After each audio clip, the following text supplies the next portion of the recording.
In the mountains of northern Italy, engineers implemented what they believed to be an advanced solution to alpine hydroelectric development. The Gleno Dam represented a hybrid approach, a traditional stone masonry base supporting an innovative multiple-arch concrete superstructure.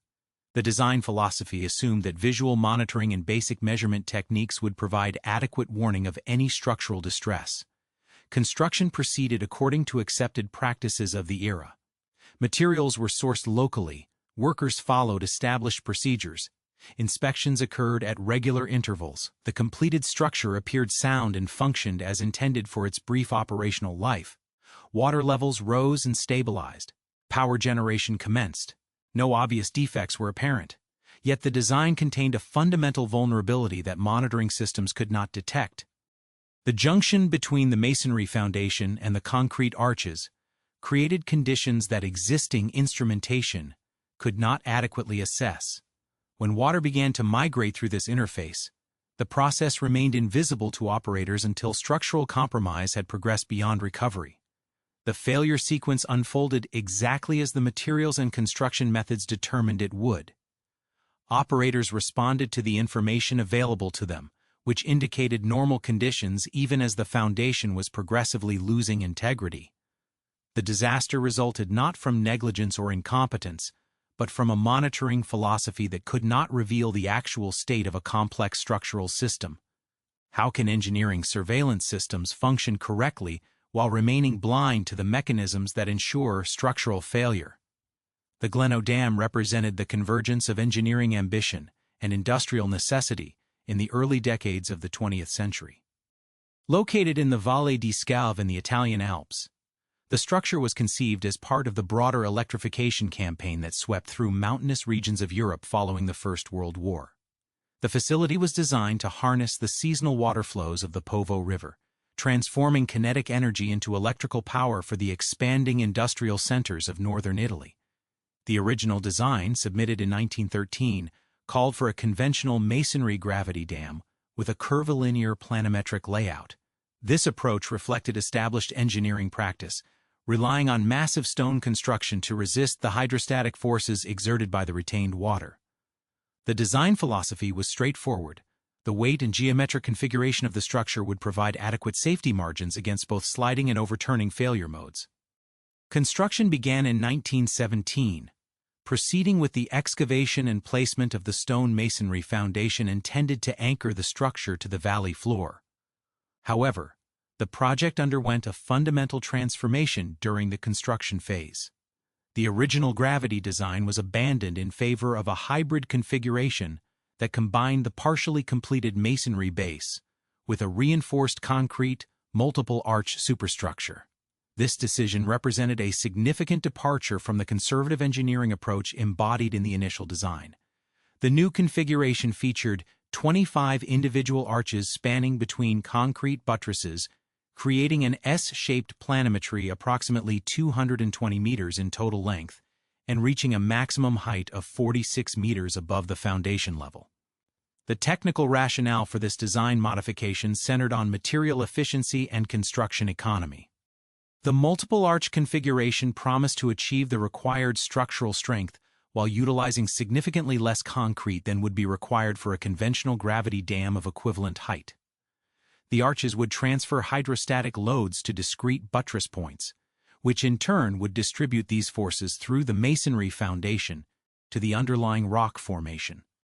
This load path assumed that the interface between the concrete superstructure and the masonry base would function as a monolithic unit, with no significant differential settlement or loss of contact between the dissimilar materials. The design assumptions embedded within this hybrid approach reflected the state of understanding regarding reinforced concrete behavior in the early 1920s. Engineers possessed extensive experience with masonry construction techniques, having developed sophisticated approaches to stone cutting, placement, and mortar formulation over centuries of practice. However, the application of reinforced concrete to major hydraulic structures remained relatively experimental, with limited long-term performance data available to inform design decisions. The multiple-arch configuration introduced several critical dependencies that distinguished it from conventional gravity dam designs. The structural integrity of the system relied on the coordinated performance of multiple discrete elements rather than the monolithic behavior of a single massive structure. Each arch element was designed to span between buttress supports, creating a series of individual load-bearing units that collectively contained the reservoir pressure. This approach required precise construction tolerances to ensure uniform load distribution and prevent stress concentrations that could initiate progressive failure modes. The instrumentation philosophy adopted for the Gleno Dam reflected the limited monitoring capabilities available during this period. Visual inspection constituted the primary means of structural assessment, supplemented by basic measurement techniques for monitoring water levels and flow rates. The design assumed that any significant structural distress would manifest through observable surface indications such as cracking, displacement, or unusual seepage patterns. This monitoring approach had proven adequate for masonry gravity structures, where failure modes typically developed gradually and provided clear visual warning signs. The foundation design incorporated several assumptions regarding the behavior of the masonry-concrete interface. Engineers anticipated that the weight of the concrete superstructure would create sufficient compression to ensure intimate contact between the two materials, preventing the development of separation or sliding planes. The masonry base was designed to provide a stable bearing surface, distributing the concentrated loads from the concrete buttresses across a broader area of the valley floor. This load distribution mechanism assumed that the masonry would behave as a competent structural material, capable of transmitting forces without significant deformation or deterioration. The construction sequence adopted for the hybrid design created temporary conditions that differed significantly from the final operational configuration. The masonry foundation was completed first, followed by the placement of concrete for the buttresses and arch elements. During this construction phase, the partially completed structure experienced loading conditions that would not occur during normal operation. The temporary nature of these conditions was considered acceptable, as the design focused primarily on the performance requirements of the completed facility rather than intermediate construction stages. The quality control procedures implemented during construction reflected standard practice for the period, emphasizing dimensional accuracy and material specifications rather than integrated system performance. Stone selection and placement followed established masonry techniques, with mortar joint width and composition controlled according to traditional specifications. Concrete placement procedures focused on achieving specified strength and durability characteristics, with limited attention to the long-term behavior of the masonry-concrete interface. The design philosophy assumed that the operational environment would remain within the parameters established during the design phase. Water levels were expected to fluctuate within predictable seasonal patterns, with reservoir filling and drawdown cycles following established hydrological data. The thermal environment was considered relatively benign, with seasonal temperature variations falling within the expected range for alpine conditions. Chemical attack from dissolved minerals in the water was not considered a significant threat to structural integrity, based on the water quality characteristics observed in similar regional facilities. The safety margin calculations incorporated standard load factors and material property assumptions current at the time of design. The hydrostatic pressure distribution was calculated using established principles of fluid statics, with appropriate factors applied to account for dynamic effects during reservoir filling operations. The structural analysis assumed linear elastic behavior for both the masonry and concrete materials, with failure criteria based on allowable stress limitations rather than ultimate strength considerations. However, the design contained several implicit assumptions that would prove critical to the subsequent failure sequence. The hybrid configuration assumed that differential thermal expansion between the masonry base and concrete superstructure would remain within tolerable limits. The analysis did not fully account for the potential development of preferential seepage paths along the material interface, nor did it consider the progressive deterioration of bond strength that could occur under cyclic loading conditions. The operational procedures developed for the facility reflected the monitoring limitations inherent in the design philosophy. Operators were trained to observe surface conditions and monitor basic operational parameters, but they lacked instrumentation capable of detecting subsurface deterioration or progressive bond failure. The procedures assumed that any condition requiring immediate attention would manifest through readily observable symptoms, providing adequate warning time for corrective action. The regulatory environment within which the Gleno Dam was designed and constructed provided limited oversight of innovative design approaches. The approval process focused primarily on static analysis calculations and basic safety factors, without requiring comprehensive evaluation of failure modes specific to hybrid structural configurations. This regulatory framework had proven adequate for conventional dam designs, but it did not address the unique vulnerabilities introduced by the multiple arch configuration and masonry concrete interface. These design assumptions, considered reasonable and conservative by the engineering standards of the early 1920s, established the conditions that would determine the facility's operational characteristics and ultimate failure mode.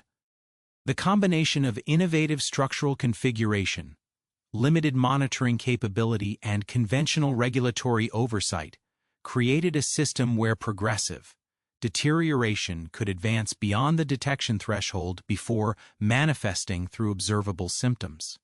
The stage was set for a failure sequence that would unfold according to the physical laws governing material behavior and interface mechanics, rather than the operational procedures and monitoring protocols intended to ensure structural integrity.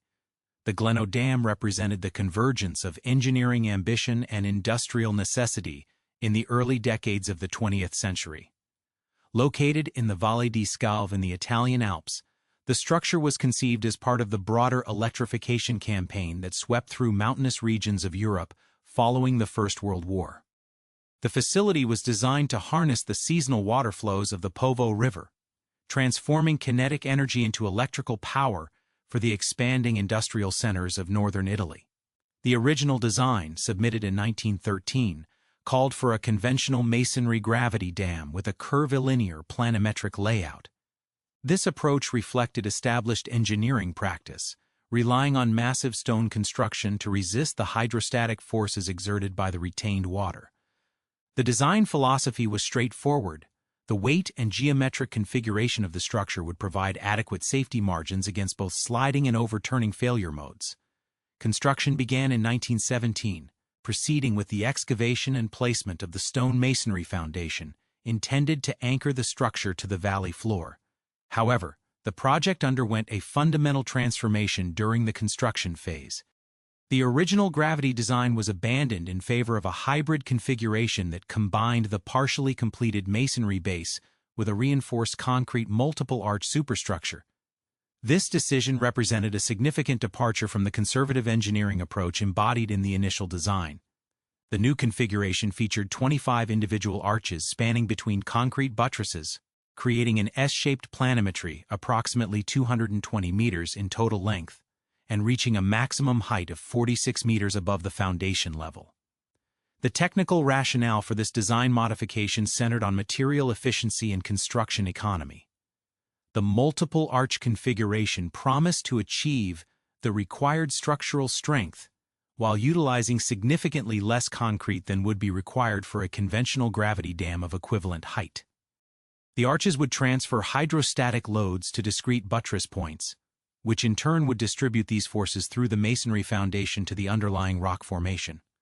This load path assumed that the interface between the concrete superstructure and the masonry base would function as a monolithic unit, with no significant differential settlement or loss of contact between the dissimilar materials. The design assumptions embedded within this hybrid approach reflected the state of understanding regarding reinforced concrete behavior in the early 1920s. Engineers possessed extensive experience with masonry construction techniques, having developed sophisticated approaches to stone cutting, placement, and mortar formulation over centuries of practice. However, the application of reinforced concrete to major hydraulic structures remained relatively experimental, with limited long-term performance data available to inform design decisions. The multiple arch configuration introduced several critical dependencies that distinguished it from conventional gravity dam designs. The structural integrity of the system relied on the coordinated performance of multiple discrete elements rather than the monolithic behavior of a single massive structure. Each arch element was designed to span between buttress supports, creating a series of individual load-bearing units that collectively contained the reservoir pressure. This approach required precise construction tolerances to ensure uniform load distribution and prevent stress concentrations that could initiate progressive failure modes. The instrumentation philosophy adopted for the Gleno Dam reflected the limited monitoring capabilities available during this period. Visual inspection constituted the primary means of structural assessment, supplemented by basic measurement techniques for monitoring water levels and flow rates. The design assumed that any significant structural distress would manifest through observable surface indications such as cracking, displacement, or unusual seepage patterns. This monitoring approach had proven adequate for masonry gravity structures, where failure modes typically developed gradually and provided clear visual warning signs. The foundation design incorporated several assumptions regarding the behavior of the masonry-concrete interface. Engineers anticipated that the weight of the concrete superstructure would create sufficient compression to ensure intimate contact between the two materials, preventing the development of separation or sliding planes. The masonry base was designed to provide a stable bearing surface, distributing the concentrated loads from the concrete buttresses across a broader area of the valley floor. This load distribution mechanism assumed that the masonry would behave as a competent structural material, capable of transmitting forces without significant deformation or deterioration. The construction sequence adopted for the hybrid design created temporary conditions that differed significantly from the final operational configuration. The masonry foundation was completed first, followed by the placement of concrete for the buttresses and arch elements. During this construction phase, the partially completed structure experienced loading conditions that would not occur during normal operation. The temporary nature of these conditions was considered acceptable, as the design focused primarily on the performance requirements of the completed facility rather than intermediate construction stages. The quality control procedures implemented during construction reflected standard practice for the period, emphasizing dimensional accuracy and material specifications rather than integrated system performance. Stone selection and placement followed established masonry techniques, with mortar joint width and composition controlled according to traditional specifications. Concrete placement procedures focused on achieving specified strength and durability characteristics, with limited attention to the long-term behavior of the masonry-concrete interface. The design philosophy assumed that the operational environment would remain within the parameters established during the design phase. Water levels were expected to fluctuate within predictable seasonal patterns, with reservoir filling and drawdown cycles following established hydrological data. The thermal environment was considered relatively benign, with seasonal temperature variations falling within the expected range for alpine conditions. Chemical attack from dissolved minerals in the water was not considered a significant threat to structural integrity, based on the water quality characteristics observed in similar regional facilities. The safety margin calculations incorporated standard load factors and material property assumptions current at the time of design. The hydrostatic pressure distribution was calculated using established principles of fluid statics, with appropriate factors applied to account for dynamic effects during reservoir filling operations. The structural analysis assumed linear elastic behavior for both the masonry and concrete materials, with failure criteria based on allowable stress limitations rather than ultimate strength considerations. However, the design contained several implicit assumptions that would prove critical to the subsequent failure sequence. The hybrid configuration assumed that differential thermal expansion between the masonry base and concrete superstructure would remain within tolerable limits. The analysis did not fully account for the potential development of preferential seepage paths along the material interface, nor did it consider the progressive deterioration of bond strength that could occur under cyclic loading conditions. The operational procedures developed for the facility reflected the monitoring limitations inherent in the design philosophy. Operators were trained to observe surface conditions and monitor basic operational parameters, but they lacked instrumentation capable of detecting subsurface deterioration or progressive bond failure. The procedures assumed that any condition requiring immediate attention would manifest through readily observable symptoms, providing adequate warning time for corrective action. The regulatory environment within which the Gleno Dam was designed and constructed provided limited oversight of innovative design approaches. The approval process focused primarily on static analysis calculations and basic safety factors, without requiring comprehensive evaluation of failure modes specific to hybrid structural configurations. This regulatory framework had proven adequate for conventional dam designs, but it did not address the unique vulnerabilities introduced by the multiple arch configuration and masonry concrete interface. These design assumptions, considered reasonable and conservative by the engineering standards of the early 1920s, established the conditions that would determine the facility's operational characteristics and ultimate failure mode. The combination of innovative structural configuration, limited monitoring capability, and conventional regulatory oversight created a system where progressive deterioration could advance beyond the detection threshold before manifesting through observable symptoms.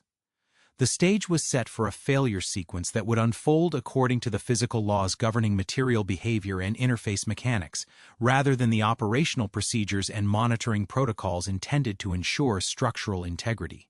The Gleno Dam's operational phase began with a series of seemingly minor conditions that, while individually acceptable within contemporary engineering standards, collectively established the preconditions for catastrophic failure. These latent conditions existed within the organizational, technical, and procedural frameworks that governed the facility's construction and early operation, creating vulnerabilities that remained invisible until the final failure sequence activated them. The construction quality control procedures, while following established practices of the era, contained several systematic weaknesses that would prove critical. The masonry foundation work proceeded according to traditional stone construction techniques, with individual blocks selected and placed based on visual assessment of fit and structural adequacy. However, the interface preparation between the masonry base and the concrete superstructure received limited attention beyond standard surface cleaning procedures. The assumption that adequate bond strength would develop naturally between the two materials led to minimal specification of interface treatment methods or quality verification procedures. Documentation from the construction period indicates that the concrete placement for the multiple arch structure occurred during variable weather conditions, with some portions of the work completed during periods of reduced temperature that could affect concrete curing characteristics. The construction schedule, compressed by post-war reconstruction pressures, prioritized completion speed over extended curing periods that might have enhanced long-term bond development at the critical material interface. These schedule pressures were considered normal for the period and did not trigger any modification of standard construction procedures.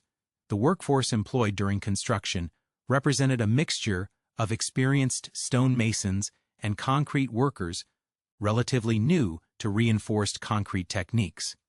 The masonry crews possessed extensive traditional skills, but the concrete placement crews had limited experience with the specific requirements of hydraulic structures. This skill distribution created potential inconsistencies in construction quality, particularly at the interface zone where traditional masonry techniques intersected with emerging concrete technology. The supervision structure assumed that standard trade practices would ensure adequate quality without requiring specialized interface construction procedures. The material supply chain reflected the post-war industrial conditions of northern Italy, with cement sourced from regional producers and aggregates obtained from local quarry operations.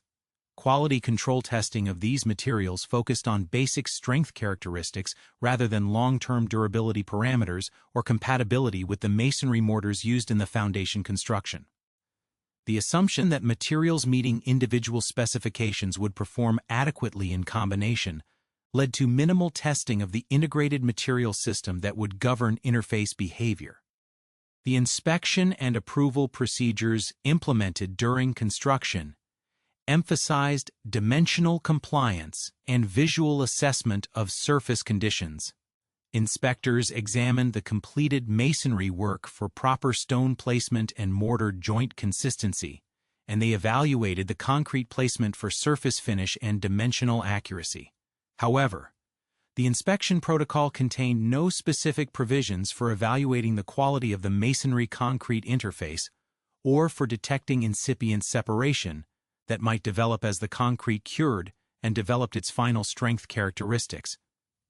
The facility's alarm and monitoring systems reflected the state of instrumentation technology available in the early 1920s. Water level measurement relied on simple staff gauges and mechanical float systems that provided basic operational information but offered no capability for detecting subtle changes that might indicate developing structural problems. Flow measurement systems consisted of basic mechanical devices adequate for operational control, but lacking the sensitivity required to detect unusual seepage patterns that could signal progressive deterioration. The operator training program focused primarily on normal operational procedures, including reservoir filling schedules, power generation protocols, and routine maintenance activities. The training curriculum contained limited material addressing abnormal conditions or emergency procedures, reflecting the prevailing assumption that structural failures would develop gradually and provide clear warning signs. Operators received minimal instruction regarding the specific vulnerabilities associated with the hybrid structural configuration, or the potential failure modes that might affect multiple arch designs. The organizational structure governing facility operations separated routine operational responsibilities from structural engineering oversight. Day-to-day operations were managed by personnel with primary expertise in mechanical and electrical systems, while structural concerns remained the province of design engineers who were not continuously present at the facility. This division of responsibility assumed that structural issues would be readily apparent to operational personnel and could be addressed through standard engineering consultation procedures when necessary. The maintenance procedures developed for the facility emphasized mechanical components such as valves, generators, and control systems rather than structural elements. Structural maintenance consisted primarily of visual inspection for obvious signs of distress, such as surface cracking or unusual movement. The inspection intervals were based on conventional practice for masonry structures, which typically exhibit gradual deterioration patterns that provide extended warning periods before reaching critical conditions.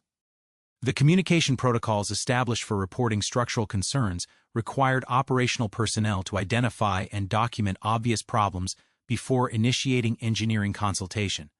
This procedure assumed that structural distress would manifest through readily observable symptoms and that operational staff possessed sufficient expertise to distinguish between normal operational variations and conditions requiring immediate engineering attention.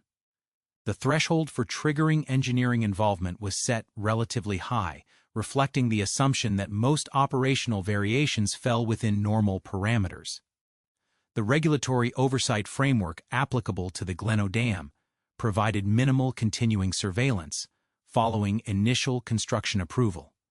Post-construction inspection requirements were limited in scope and frequency, focusing primarily on operational compliance rather than ongoing structural assessment. The regulatory assumption was that properly designed and constructed facilities would operate safely within their design parameters without requiring intensive ongoing oversight.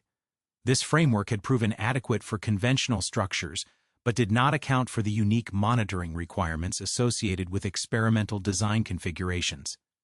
The record-keeping systems implemented at the facility captured basic operational data, such as water levels, power generation output, and routine maintenance activities.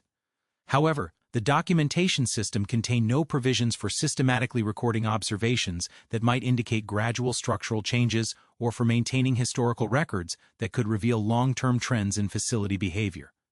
This limitation reflected the prevailing view that structural performance was either adequate or obviously deficient, with little recognition of the importance of monitoring gradual deterioration processes.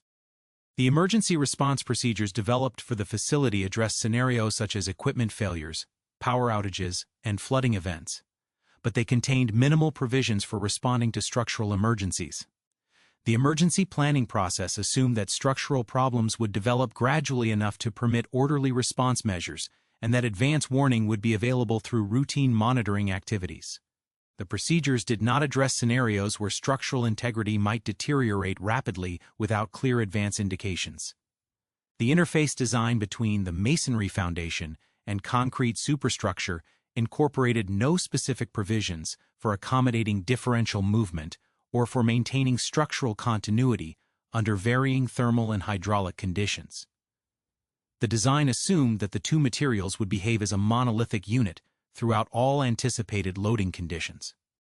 This assumption failed to account for the different thermal expansion characteristics of stone masonry and reinforced concrete, or for the potential effects of water infiltration on bond strength at the material interface. The water management procedures for the facility prioritized operational efficiency and power generation capacity over structural considerations. Reservoir filling schedules were based on hydrological data and power demand patterns, rather than structural loading limitations or the potential effects of rapid water level changes on the foundation superstructure interface.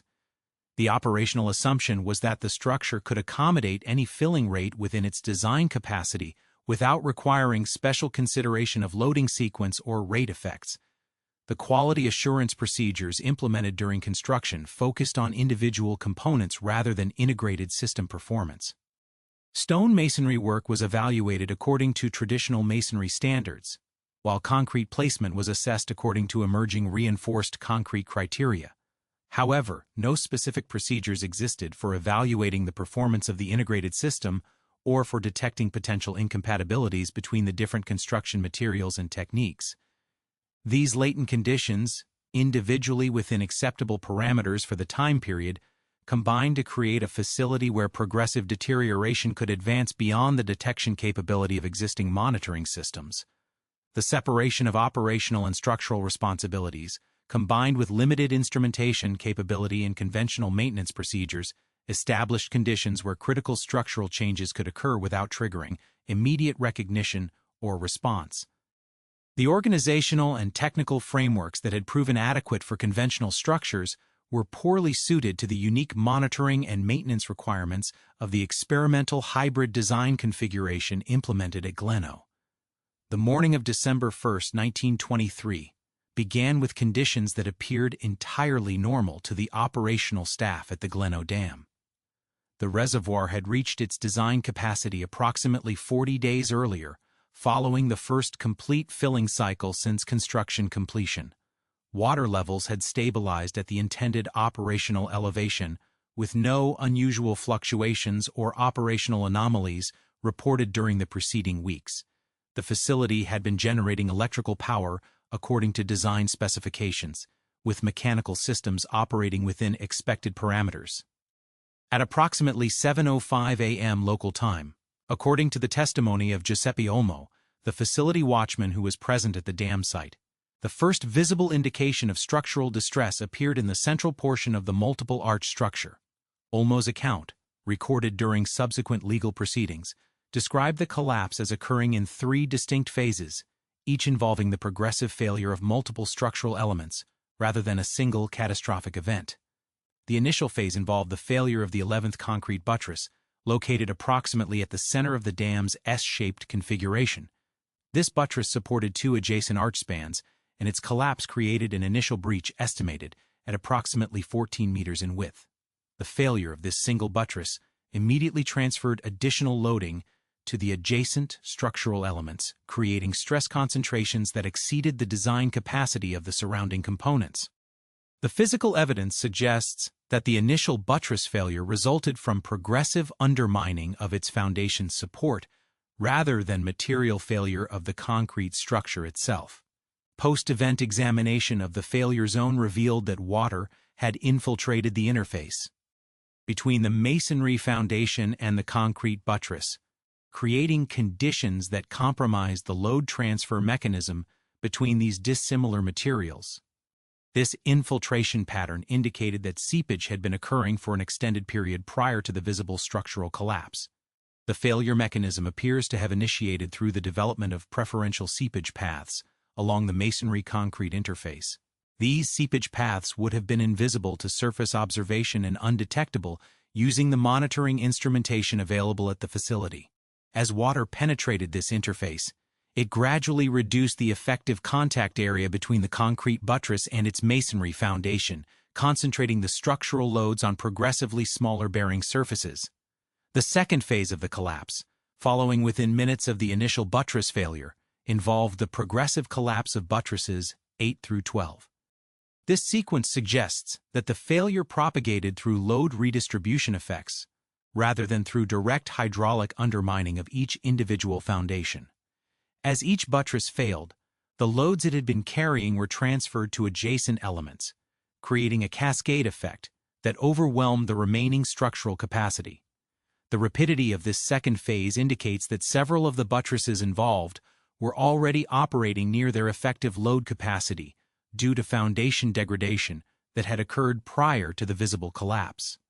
The failure sequence suggests that the foundation undermining process had affected multiple buttress locations simultaneously, reducing the overall structural redundancy of the system to the point where the loss of any single element would trigger progressive collapse of the entire central section. The final phase involved the collapse of buttresses 4 through 7, completing the destruction of the central 80-meter section of the dam structure. This phase occurred within approximately 30 seconds of the initial failure, according to witness accounts, indicating that the remaining structure lacked sufficient capacity to redistribute the loads from the previously failed elements. The speed of this final collapse phase suggests that these buttresses had also experienced significant foundation degradation prior to the visible failure sequence.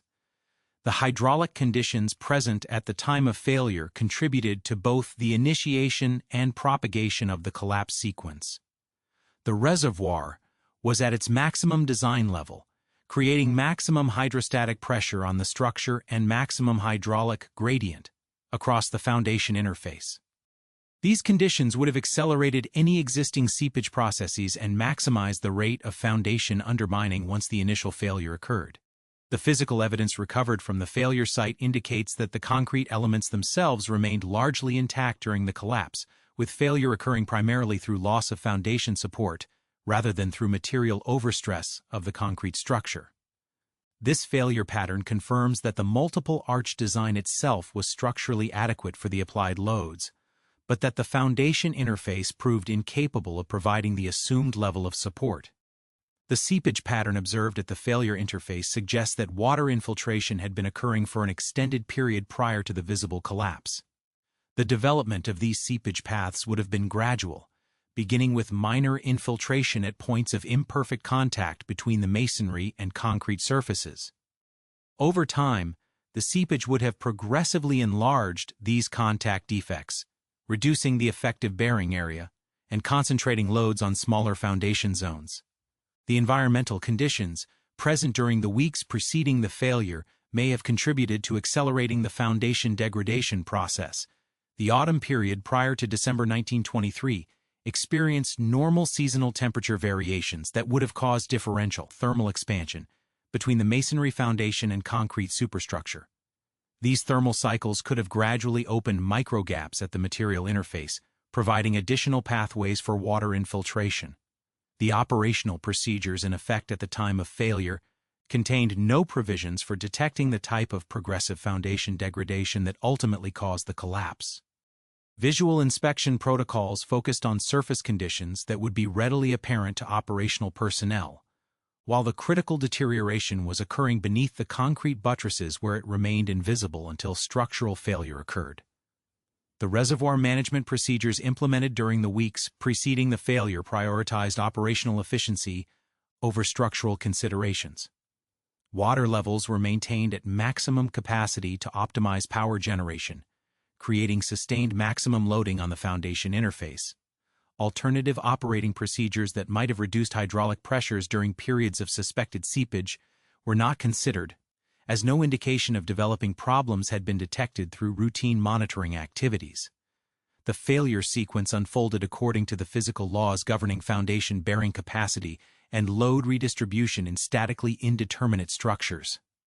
Once the seepage-induced foundation degradation reached a critical threshold, the collapse became inevitable, regardless of operational procedures or emergency response measures. The failure mechanism was fundamentally controlled by the progressive loss of contact between the concrete buttresses and their masonry foundations. The information available to operational personnel at the time of the initial failure provided no indication of the actual structural condition or of the imminent complete collapse of the central dam section. Surface observations during the days and weeks preceding December 1st had revealed no obvious signs of distress, and operational parameters remained within normal ranges. The facility appeared to be performing according to design specifications up to the moment of initial structural failure. The cascade failure mechanism that developed following the initial buttress collapse occurred too rapidly to permit any meaningful intervention or damage limitation measures. The time interval between initial failure and complete collapse of the central section was insufficient for operators to assess the situation or implement emergency procedures that might have reduced the magnitude of the resulting flood wave. The physical evidence indicates that the failure process had advanced beyond any possible recovery point well before the first visible signs of structural distress appeared. The foundation undermining process had progressed to the point where multiple buttresses were operating with severely compromised support conditions, making the collapse of the entire central section inevitable once any single element failed. This divergence between apparent structural adequacy and actual structural condition represents the fundamental characteristic that distinguished the Gleno failure from conventional structural failures that provide clear advance warning through observable distress symptoms. The facility continued to appear structurally sound and operationally normal even as the critical foundation interface deteriorated beyond the point of recovery. The catastrophic release of approximately 4.5 million cubic meters of water from the Gleno reservoir initiated a complex sequence of physical processes that transformed potential energy into devastating kinetic force. The failure mechanism that destroyed the dam's central section created a breach opening of sufficient size to permit essentially uncontrolled reservoir discharge, converting the retained water mass into a flood wave that would propagate through the downstream valley system according to fundamental principles of fluid mechanics and momentum conservation. The initial breach formation resulted from the progressive collapse of the central buttresses, creating an irregular opening approximately 80 meters wide at its maximum extent. The geometry of this breach, determined by the structural failure pattern rather than hydraulic optimization, created flow conditions that differed significantly from controlled spillway discharge scenarios. The absence of flow guidance structures or energy dissipation features meant that the entire hydraulic head of the reservoir would be converted directly into kinetic energy as water accelerated through the breach opening. The hydraulic analysis of the breach discharge process reveals flow rates that peaked at approximately 21,000 cubic meters per second during the initial phases of reservoir emptying. This discharge magnitude exceeded the natural channel capacity by more than 2 orders of magnitude, creating flow conditions that bore no resemblance to any historical flood events in the valley. The flow regime transitioned rapidly from initial freefall conditions at the breach to supercritical flow in the downstream channel, with flow velocities exceeding 20 meters per second in confined valley sections. The reservoir emptying process occurred over a period of approximately 12 to 15 minutes according to witness observations and subsequent hydraulic reconstruction.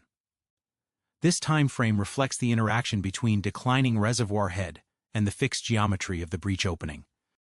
As the reservoir water level dropped, the available hydraulic head decreased, reducing the discharge rate in a nonlinear fashion that extended the overall emptying duration beyond what would occur with a constant head condition. The physical evidence from the breach zone indicates that the concrete arch elements failed primarily through foundation loss rather than material overstress. Post-event examination revealed that individual arch segments remained largely intact, having rotated and displaced as rigid bodies when their buttress supports collapsed. This failure pattern confirms that the multiple arch structural configuration possessed adequate strength to resist the applied hydraulic loads, but that the foundation interface could not provide the assumed level of structural continuity. The seepage-induced foundation failure mechanism that triggered the collapse involved progressive enlargement of water infiltration paths at the masonry concrete interface. This process began with minor imperfections in the contact surface that developed during construction or early operational phases. Under the sustained hydraulic gradient created by the full reservoir, these initial defects provided pathways for water penetration that gradually enlarged through erosion and piping mechanisms. The foundation undermining process accelerated as the effective contact area between concrete buttresses and masonry foundation decreased. This reduction in bearing area created stress concentrations that exceeded the bearing capacity of the remaining contact zones, initiating a feedback mechanism where foundation loss accelerated further seepage development. The process continued until the remaining foundation contact became insufficient to resist the overturning moment created by reservoir pressure. The critical threshold for structural failure occurred when the effective foundation bearing area decreased below approximately 30% of the original design area, based on analysis of the failure geometry and loading conditions. This threshold represents the point at which the eccentricity of the resultant force exceeded the kern of the remaining foundation contact area, creating tensile stresses that the masonry-concrete interface could not accommodate. The time scale for this foundation degradation process extended over several weeks or months prior to the visible collapse. The gradual nature of the deterioration meant that the structure continued to appear stable even as its actual safety margin decreased towards zero. This extended degradation period created conditions where normal operational activities and routine inspections provided no indication of the developing structural emergency. The failure propagation mechanism that destroyed multiple buttresses in rapid sequence reflects the statically indeterminate nature of the multiple arch structural system. When the initial buttress failed, its load was redistributed to adjacent elements that were already operating near their reduced capacity due to foundation degradation. This load redistribution created a progressive collapse sequence, where each subsequent failure increased the loads on remaining elements, accelerating the overall collapse process. The hydraulic forces generated during the breach discharge process created secondary failure mechanisms that extended the breach opening beyond the initial structural collapse zone. The high-velocity flow through the initial opening generated significant scour forces that undermined adjacent structural elements and enlarged the effective discharge area. This hydraulic enlargement process continued until the breach geometry achieved a quasi-equilibrium configuration determined by the flow capacity requirements and local scour resistance. The flow pattern through the breach created complex three-dimensional flow conditions that maximized energy dissipation within the immediate failure zone while minimizing energy loss that might have reduced downstream flow velocities. The irregular breach geometry generated significant turbulence and flow separation, but these effects primarily influenced local erosion patterns rather than substantially reducing the momentum of the downstream flood wave. The transition from reservoir discharge to valley flow involved complex hydraulic phenomena, including flow regime changes, energy conservation principles, and momentum transfer mechanisms. The initial supercritical flow regime established at the breach maintained its character through most of the downstream valley, with flow depths and velocities determined primarily by valley geometry and roughness characteristics rather than normal hydraulic control features. The flood wave propagation through the downstream valley system followed predictable patterns based on shallow water wave theory, with wave speed and attenuation characteristics determined by local topography and channel roughness. The wave maintained destructive velocities throughout its 21-kilometer travel distance, reaching the valley terminus approximately 45 minutes after initial dam failure. This travel time reflects average wave speeds of approximately 8 meters per second, consistent with theoretical predictions for flood waves in steep mountain valleys. The physical damage patterns observed throughout the affected valley system provide direct evidence of the flow characteristics and energy levels associated with the flood wave. Structural damage to buildings and infrastructure indicates flow velocities and depths that confirm the hydraulic reconstruction of the event. The selective nature of the destruction, where some structures survived while others were completely destroyed, reflects the complex flow patterns created by valley geometry and local hydraulic conditions. The debris transport mechanisms activated during the flood wave passage contributed significantly to the destructive capacity of the flow. Trees, building materials, and sediment entrained by the initial wave increased the bulk density and impact forces of the flowing water. This debris loading created impact forces that exceeded those associated with clear water flow, contributing to structural destruction patterns that would not have occurred with clear water alone. The energy dissipation processes that eventually terminated the destructive phase of the flood occurred primarily through valley expansion and flow spreading as the wave reached broader valley sections. The confined mountain valley geometry that maintained high flow velocities through the initial 20 kilometers of travel eventually gave way to broader valley sections, where flow energy could be dissipated through lateral spreading and increased bottom friction. The thermodynamic analysis of the energy conversion process reveals that the potential energy stored in the elevated reservoir water was converted almost entirely into kinetic energy during the breach discharge phase, with minimal energy loss through turbulence or heat generation. This efficient energy conversion process maximized the momentum available for downstream propagation, creating flow conditions that maintained destructive capacity throughout the extended travel distance. The hydrodynamic instabilities that developed during the reservoir emptying process created complex flow patterns that influenced both the breach enlargement process and the characteristics of the downstream wave. These instabilities, generated by the interaction between declining reservoir levels and fixed breach geometry, created pulsating flow conditions that contributed to the erosive forces affecting the remaining dam structure. The point of no return for the failure sequence occurred when the foundation bearing capacity decreased below the minimum required to resist overturning under normal reservoir loading. This threshold was reached several days or weeks before the visible collapse, but the continued structural stability during this period masked the actual proximity of catastrophic failure. Once this threshold was exceeded, the collapse became inevitable regardless of any operational measures that might have been attempted.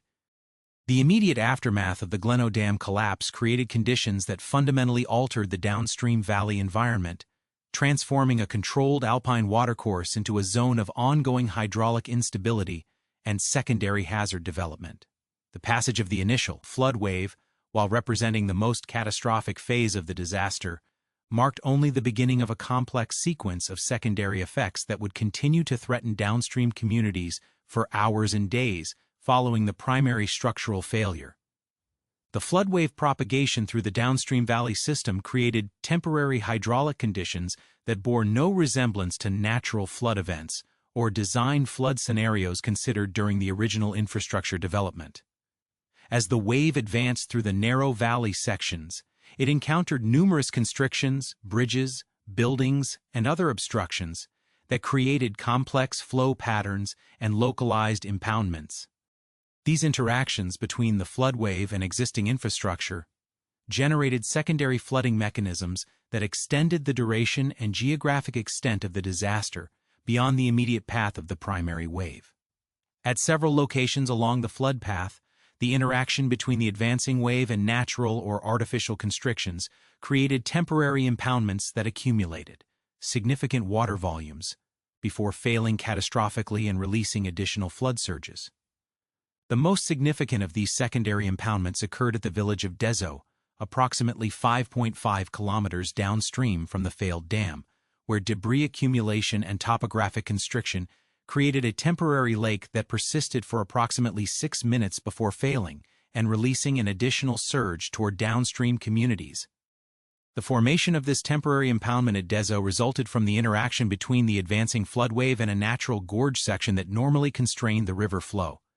The debris load carried by the flood wave, including trees, building materials, and sediment, accumulated at this constriction point and created a temporary dam effect that significantly altered the flow characteristics downstream. The volume of water retained in this temporary impoundment reached approximately 200,000 cubic meters before the debris dam failed and released a secondary flood wave. The failure of the Dezo impoundment created flow conditions that posed immediate threats to the village of Angolo, located approximately 12 kilometers further downstream. The secondary flood wave generated by this failure propagated through the intervening valley section with sufficient energy to cause additional structural damage and prolong the emergency conditions affecting downstream communities. This secondary wave, while smaller than the initial dam break flood, maintained velocities and depths sufficient to threaten life safety and cause significant property damage. Similar secondary impoundment formation occurred at multiple locations throughout the affected valley system, creating a series of temporary retention and release cycles that extended the overall duration of the flooding event. Each of these secondary impoundments altered the timing and magnitude of flow arrivals at downstream locations, creating uncertainty regarding the progression of the disaster and complicating emergency response efforts. The debris accumulation processes activated during the floodwave passage created long-term hazards that persisted well beyond the immediate flooding event. Large quantities of building materials, vegetation, and sediment were deposited throughout the valley system, creating potential dam formation sites that could impound future normal flows or create additional flooding during subsequent precipitation events. These debris accumulations required extensive cleanup operations to restore normal drainage patterns and eliminate ongoing flood hazards.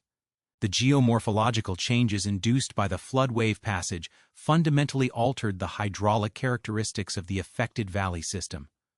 Channel, scour, and fill patterns created new flow paths and eliminated existing hydraulic controls, changing the flood capacity and flow distribution characteristics throughout the downstream valley.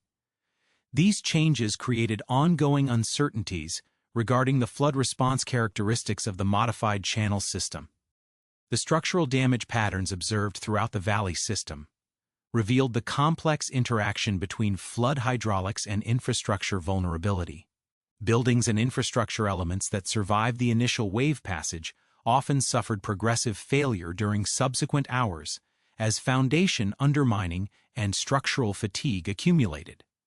This progressive failure mechanism extended the period of active structural collapse well beyond the immediate flood wave passage. The emergency response capabilities available in the affected valley system were rapidly overwhelmed by the scale and complexity of the disaster. Communication systems failed as telephone lines and transportation infrastructure were destroyed, preventing coordination of rescue efforts and evacuation procedures. The isolation of affected communities created information gaps that persisted for hours and complicated efforts to assess the extent of casualties and property damage. The social response mechanisms activated by the disaster revealed both strengths and limitations in the community's capacity to respond to catastrophic events. Local residents demonstrated remarkable resourcefulness in conducting immediate rescue operations and providing mutual assistance, but the scale of the disaster exceeded local response capabilities and required external assistance that was delayed by communication and transportation failures. The regional emergency response infrastructure available in 1923 reflected the limited disaster response capabilities typical of the period. Professional emergency services were minimal, and disaster response relied primarily on local community resources and improvised coordination mechanisms. The absence of established disaster response protocols and communication systems significantly hampered efforts to provide timely assistance to affected communities. The medical response to the disaster was constrained by both the limited medical infrastructure available in the Alpine Valley system and the destruction of existing medical facilities by the flood wave. The nearest substantial medical facilities were located in valley towns that were themselves affected by the flooding, creating challenges in providing medical care to injured survivors. The transportation infrastructure damage further complicated medical evacuation procedures for seriously injured individuals. The economic disruption caused by the disaster extended far beyond the immediate property damage and casualties. The destruction of industrial facilities, transportation infrastructure, and agricultural areas created long-term economic impacts that affected the entire regional economy. The loss of electrical power generation capability eliminated a significant source of regional economic activity and disrupted industrial operations throughout the broader area. The environmental consequences of the disaster included significant ecological damage to aquatic and terrestrial ecosystems throughout the affected valley system. The flood wave destroyed riparian vegetation, altered stream channel morphology, and deposited sediment and debris that affected water quality and aquatic habitat conditions. These environmental impacts created long-term consequences for local ecosystems that persisted for years following the immediate disaster. The investigation and recovery efforts initiated following the disaster revealed significant limitations in the available forensic and engineering analysis capabilities. The absence of systematic data collection procedures and forensic analysis protocols meant that much of the technical evidence regarding the failure mechanism was lost or inadequately documented. This limitation significantly hampered efforts to understand the precise causes of the failure and develop appropriate prevention measures for future similar structures. The legal and administrative response to the disaster reflected the limited framework available for addressing technological disasters in the early 20th century. The absence of established liability principles and compensation mechanisms for technological failures created prolonged legal proceedings that failed to provide adequate relief for disaster victims, while also failing to establish clear responsibility for the engineering failures that caused the disaster. The long-term community recovery process revealed both the resilience and vulnerability of alpine communities facing catastrophic infrastructure failures. While local communities demonstrated remarkable capacity to rebuild and recover from the physical destruction, the social and psychological impacts of the disaster created lasting changes in community character and risk perception that influenced subsequent development patterns and infrastructure decisions. The technical lessons derived from the disaster were constrained by the limited engineering analysis capabilities available during the period.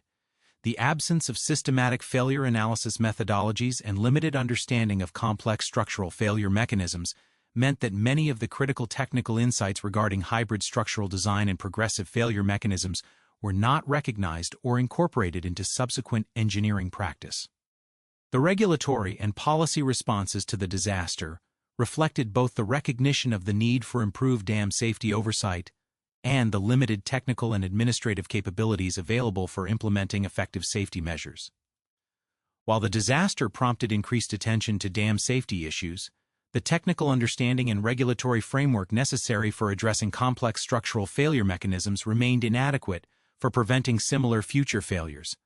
The forensic investigation of the Gleno Dam failure, conducted in the aftermath of the December 1923 disaster, represented one of the first comprehensive, technical examinations of a major infrastructure collapse in the early era of reinforced concrete construction. The physical evidence recovered from the failure site, combined with witness testimony and documentary analysis, provided crucial insights into the failure mechanisms that would fundamentally influence dam engineering practice and regulatory oversight for decades to follow. The post-disaster site examination revealed a failure pattern that contradicted many of the initial assumptions regarding the structural adequacy of multiple arch dam designs. The concrete arch elements, rather than exhibiting the material failures anticipated in conventional structural analysis, remained largely intact as individual structural components. The failure had occurred primarily through the loss of foundation support, with individual arch segments having rotated and displaced as rigid bodies when their buttress supports collapsed due to foundation undermining. Physical evidence at the buttress foundation interfaces showed clear signs of progressive water infiltration and erosion that had occurred over an extended period prior to the visible structural collapse. The examination revealed erosion channels and void spaces at the masonry-concrete interface that indicated sustained seepage activity. These erosion patterns demonstrated that water had been penetrating the foundation interface for weeks or months, gradually reducing the effective bearing area until structural failure became inevitable. The Technical Examination Commission, led by engineers Ganasini and Danuso, documented the precise geometry of the failure zone and analyzed the structural loads and material properties involved in the collapse sequence. Their investigation confirmed that the concrete materials and construction quality met the specifications established for the project, ruling out material deficiencies as the primary cause of failure. The investigation focused instead on the adequacy of the foundation design and the performance of the masonry-concrete interface under operational loading conditions. The forensic analysis revealed that the original design calculations had been based on the assumption of full contact between the concrete buttresses and the masonry foundation, with load transfer occurring uniformly across the entire bearing surface. However, the physical evidence demonstrated that effective contact had been lost over significant portions of the bearing area due to construction imperfections and subsequent seepage-induced erosion. This reduction in effective bearing area had concentrated loads on smaller contact zones, creating stress levels that exceeded the bearing capacity of the remaining foundation interface. The investigation documented several critical design assumptions that proved invalid under actual operating conditions. The assumption that visual inspection could adequately monitor the structural condition of the foundation interface was contradicted by evidence showing that extensive undermining had occurred without producing observable surface indications.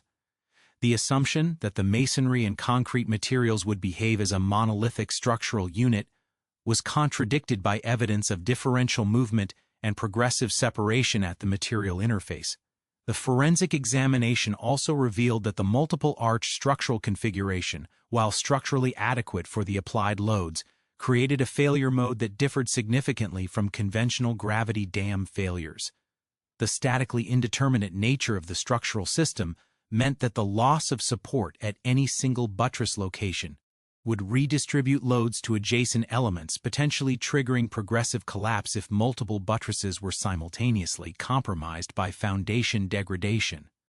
The technical investigation established that the seepage-induced foundation failure mechanism represented a previously unrecognized vulnerability in hybrid masonry concrete dam designs. The gradual nature of the foundation degradation process, combined with the absence of effective monitoring techniques for detecting subsurface erosion, created conditions where catastrophic failure could occur without advance warning through conventional inspection procedures. The regulatory investigation revealed significant limitations in the approval and oversight procedures that had governed the dam's design and construction. The review process had focused primarily on static structural analysis calculations without adequately addressing the unique failure modes associated with the experimental hybrid design configuration. The investigation documented the absence of specific design criteria or construction specifications for the critical masonry concrete interface that ultimately determined the facility's structural adequacy. The legal proceedings that followed the disaster, extending from 1924 through 1928, examined questions of professional responsibility and technical competence in the design and construction process.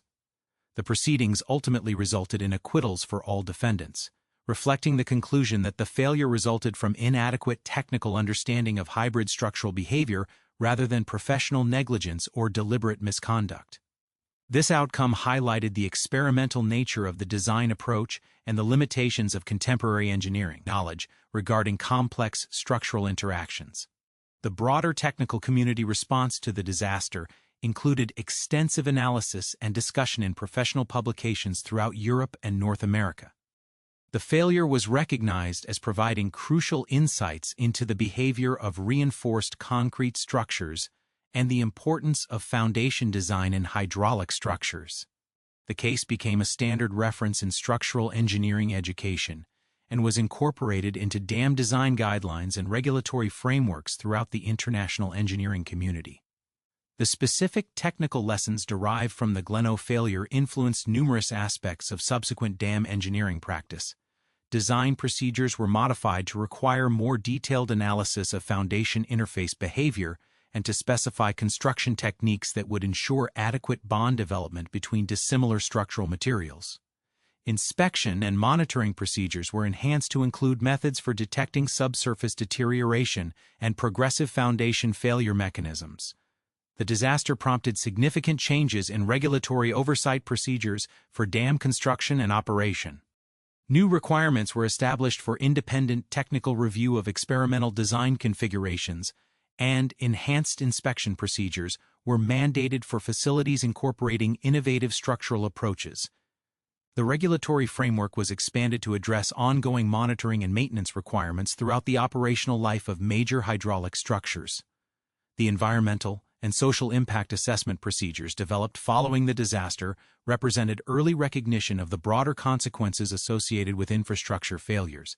The investigation documented not only the immediate casualties and property damage but also the long-term environmental and economic impacts affecting the entire regional community.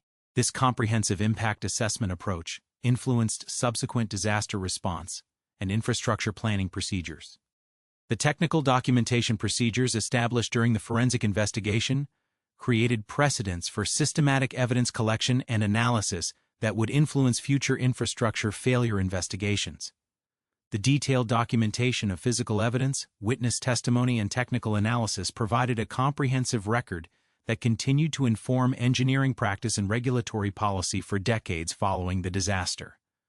The international technical exchange generated by the disaster investigation contributed to the development of improved design standards and construction procedures for hydraulic structures worldwide. The technical insights derived from the failure analysis were incorporated into design codes and professional practice guidelines throughout Europe and North America, influencing dam engineering practice well into the modern era. The long-term monitoring and research programs established at other similar facilities following the disaster provided valuable data regarding the performance of multiple arch dam designs under various operating conditions.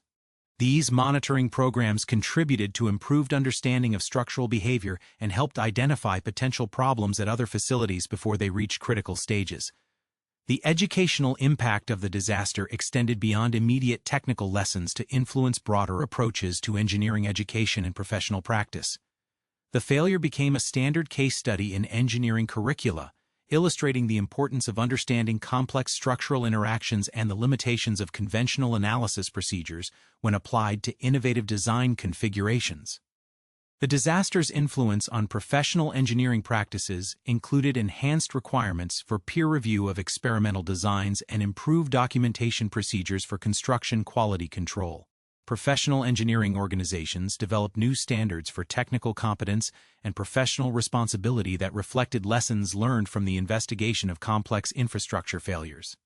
The economic analysis of the disaster's impacts revealed the broader societal costs associated with infrastructure failures, including not only immediate casualties and property damage, but also long-term economic disruption and environmental degradation.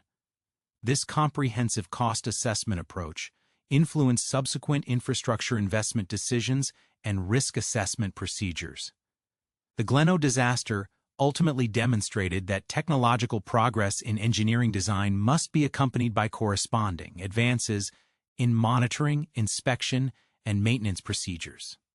The failure illustrated the dangers of applying conventional oversight procedures to innovative structural configurations that may exhibit failure modes not anticipated in traditional engineering practice. The systematic documentation and analysis of the failure mechanism provided a foundation for understanding progressive deterioration processes in complex structural systems.